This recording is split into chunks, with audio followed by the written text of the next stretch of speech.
Hi friends, welcome to my channel. ನಾನಿವತ್ತು ಚಳ್ಳಕೆರೆಗೆ ಕೇವಲ 12ರಿಂದ 13 ಕಿಲೋಮೀಟರ್ ಆಗುತ್ತೆ ಈ ಜಾಗಕ್ಕೆ. ಇನ್ನು ಈ ಜಮೀನಲ್ಲಿ ಏನೆಲ್ಲ ಉಪಯೋಗಿಸ್ಕೋಬಹುದು, ಮಣ್ಣು ಯಾವುದು, ಇಲ್ಲಿ ನೀರಿನ ಸ್ಥಿತಿ ಹೇಗಿದೆ, ಇದರ ಬೆಲೆ ಎಷ್ಟು, ಎಲ್ಲವನ್ನು ಕೂಡ ನಾನು ನಿಮಗೆ ಸಂಪೂರ್ಣವಾದ ಮಾಹಿತಿ ಮುಂದೆ ನೀಡ್ತಾ ಹೋಗ್ತೀನಿ. ಸ್ನೇಹಿತರ, ಮೊದಲಿಗೆ ಇದು ಸರ್ವಿಸ್ ರೋಡ್ ಅಟ್ಯಾಚ್ ಇರುವಂತ ದೊಡ್ಡದಾದ ರಸ್ತೆ ಇರುವಂತ 6 ಎಕರೆ ಮಾರುವಂತ ಖಾಲಿ ಜಮೀನು, ಜೊತೆಗೆ ಸುತ್ತಲೂ ತೋಟಗಳ ಮಧ್ಯೆ ಇರುವಂತ ಮಾರುವಂತ ಖಾಲಿ ಜಮೀನಿದು.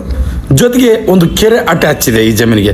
ನಿಮಗೆ ಆರಂಭದಲ್ಲಿ ಸೂಕ್ಷ್ಮವಾಗಿ ಗಮನಿಸಿದ್ರೆ ಕೆರೆ ಕೂಡ ಅಟ್ಯಾಚ್ ಇದೆ. ಜೊತೆಗೆ ಸುತ್ತಲೂ ಕೂಡ ಅಗ್ರಿಕಲ್ಚರ್ ಲ್ಯಾಂಡ್ಸ್ ತುಂಬಾ ಚೆನ್ನಾಗಿದೆ. ಏನು ಈ ಜಮೀನಿನ ಬೆಲೆ ನಾನು ಮತ್ತೆ ಹೇಳ್ತಾ ಇದ್ದೀನಿ, ಸ್ವಲ್ಪ ರೇಟ್ ಜಾಸ್ತಿ ಹೇಳ್ತಿದ್ದಾರೆ. ನೀವು ಸ್ಥಳಕ್ಕೆ ಬಂದಾಗ ಅಕ್ಕಪಕ್ಕದಲ್ಲಿ ವಿಚಾರಿಸಿ. 1 ಎಕರೆ ಮಣ್ಣು ನೋಡ್ರಿ, ನೀವು ನೋಡ್ತಾ ಇದ್ದೀರಾ, ತುಂಬಾ ಚೆನ್ನಾಗಿದೆ ಮಣ್ಣು ಮಾತ್ರ.